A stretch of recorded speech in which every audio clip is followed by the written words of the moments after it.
વરસાદના કારણે બેહાલ સુરતીઓની ભારે આવી સામાજિક સંસ્થાઓ ઘરવિહોણા અને ગરીબો માટે કરી નાસ્તા ભોજનની સગવડ। છેલ્લા 3 દિવસથી વરસાદ સુરતીઓને ધમરોળી રહ્યો છે। શહેરના અનેક વિસ્તારમાં પાણીના ભરાવા સાથે અનેક મુશ્કેલી પડી રહી છે। જે લોકો પાકા ઘરમાં રહે છે તેવા લોકોને પણ મુશ્કેલી પડી રહી છે, ત્યારે ઘર વિહોણા કે નીચાણવાળા વિસ્તારમાં રહેતા લોકોની હાલત વધુ કફોડી થઈ રહી છે। પાલિકા અને સરકારી તંત્ર કામગીરી કરે તે પહેલાં કેટલીક સેવાભાવી સંસ્થાઓ સામાજિક જવાબદારી નિભાવીને દવા, છાસ, નાસ્તો અને ભોજન સાથે ગરીબ શ્રમજીવીના સ્થળો પર પહોંચીને સેવાકીય પ્રવૃત્તિ કરી રહી છે। લિંબાયત વિસ્તારમાં વર્ષોથી કામ કરતી સેવાભાવી સંસ્થા અલ મદદ ગ્રુપના યુવાનો દ્વારા નીચાણવાળા વિસ્તારોમાં રહેતા લોકો માટે ભોજન સામગ્રી તેમજ દવા લઈને નીકળ્યા હતા।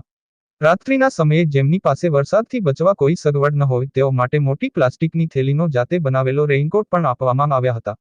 ઘર વિહોણા કે સ્લમમાં રહેતા લોકોને આવા વરસાદમાં સેવા મળતાં તેઓના મોઢા પર રાહત જોવા મળી હતી। प्रणाम संदेश न्यूज सूरत।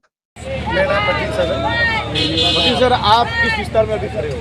मीठी खाड़ी लिंबायत का जो ब्रिज है उसी के ऊपर हम लोग खड़े हैं। लिंबायत ब्रिज किस सिलसिले में आप यहाँ पे खड़े हो? यहाँ पर मीठी खाड़ी के अंदर जो पानी भर चुका है, बहुत सारे लोग जो है आम लोग इसमें परेशान है, तो हम खाना रिसीव करने के लिए यहाँ पर आए हैं। कितने दिनों से विस्तार में पानी भरा हुआ है? यहाँ 2 दिनों से कंप्लीट पानी भरा हुआ है और कम नहीं हो रहा है और लोग यहाँ पे आम जनजीवन उसका बहुत परेशान है, तो खाना तकसीम करने के लिए आए हैं। आप तकसीम में क्या क्या मतलब है सामग्री बांट रहे हो? हम लोगों ने देखो 2 दिन से यहाँ पे खाना बांट रहे हैं। वेजिटेबल पुलाव, दाल चावल, बिरयानी, पानी, दूध के पैकेट, जो भी ज़रूरी चीज़ों की ज़रूरत है वो लोग हम यहाँ बांट रहे हैं। आपकी टीम के सदस्य कितने लोग हैं?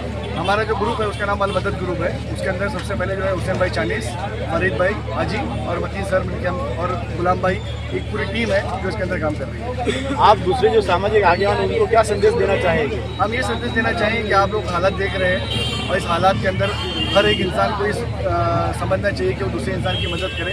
ऐसे में वो आके आगे आए और जितने भी वो लोगों की हेल्प कर सकते हैं वो हेल्प करें।